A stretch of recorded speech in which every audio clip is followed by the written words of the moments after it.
indeed. Now, you know what?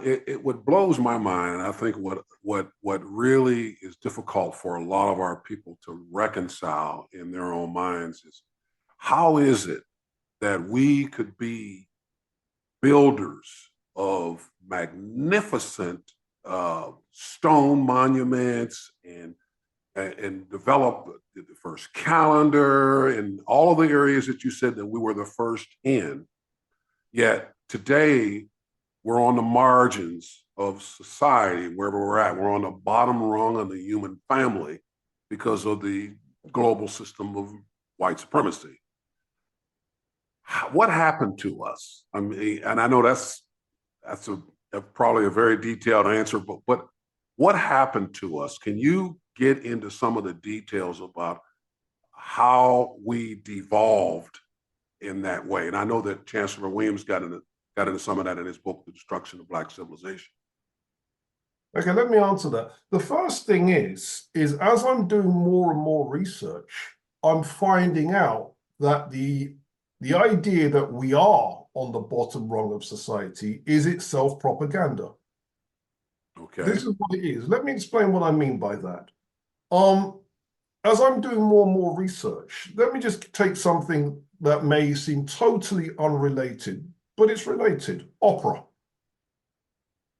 How many African Americans know that you all have produced opera stars going back in the 50s and so on, who are at the top of their game? What it is when Black people are on the top of their game, no one talks about it. And so what then happens is we then have this notion that we got conquered, and we did get conquered. We got destroyed, and we did get destroyed. And then that's the end of it. You then find out that you all were enslaved, right up until 1865. By the time we get to the 1910s, the 1920s, you all created the Harlem Renaissance. And you had writers who were amongst the best in the world, musicians who were amongst the best in the world, sculptors who were amongst the best in the world, opera composers. Have you heard of Harry Lawrence Freeman? No. Harry Lawrence Freeman, look him up. They call him the Harlem Renaissance composer. He was writing operas that were up there with Wagner. They call him the colored Wagner. And he would set some of his operas in ancient Egypt. He would set some of his operas in Zululand. I'm serious. No one talks about this. And this is what, 1.5 generations after slavery. Then, of course, you've got the King of Harlem in terms of music, Duke Ellington. You had your Fletcher Hendersons. You had your Louis Armstrongs. You guys were on the top of the game. And this is 1.5 generations away from slavery. Now, just let that sink in. You had Marian Anderson, opera singer, top of the game. They call her the greatest contralto of the first half of the 20th century. 1.5 generations away from slavery. All right, let's talk about now your topic. With African civilizations, what you would get is if you are conquered and the people conquering you are slave traders, people would be forced to flee. They would be forced to become refugees. And if you've got slave raids going on for 50 years, you would end up with some people living on hills, running away from slave traders, living in caves, running away from slave traders, living in swamps, running away from slave traders. And if you're part of a civilization, but you end up living in a swamp, the network of people that would have supported you, there would have been the bakers, there would have been the cooks, there would have been the tailors, there would have been the tanners, right? But you don't have access to any of those people because you're living in a swamp. Your culture is going to degenerate to savagery. Now, slavery, as you know, didn't go on for 50 years. In some parts of Africa, it went on for 400 years. And in some parts of Africa where the Arabs conquered, it went on for 1,400 years.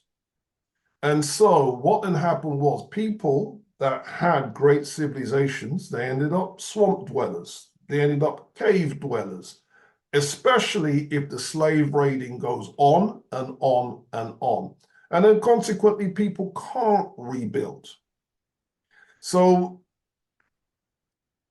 what can happen then is if you look at, for example, Sudan, there's a monument that the Polish archaeologists are reconstructing right now. They call it the Great, what was it? The Great Cathedral of Faras, built in 707 AD.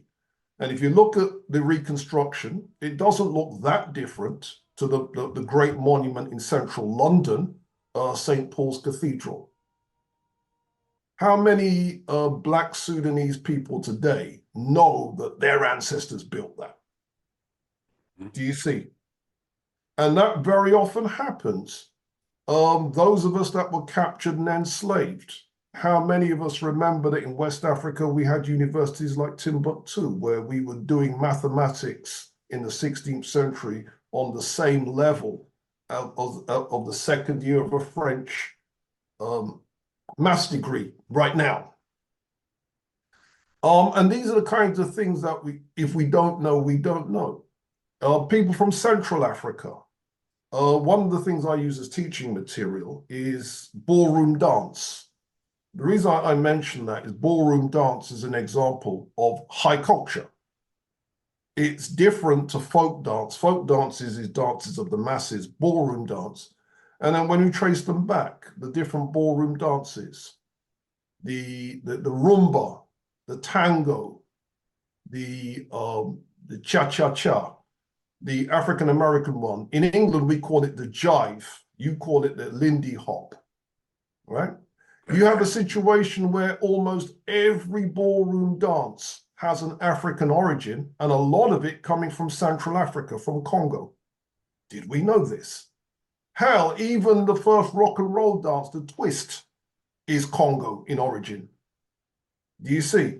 And so what happens is because we didn't know, we assumed that we became culturally empty-handed, and we were never culturally empty-handed. Do you see?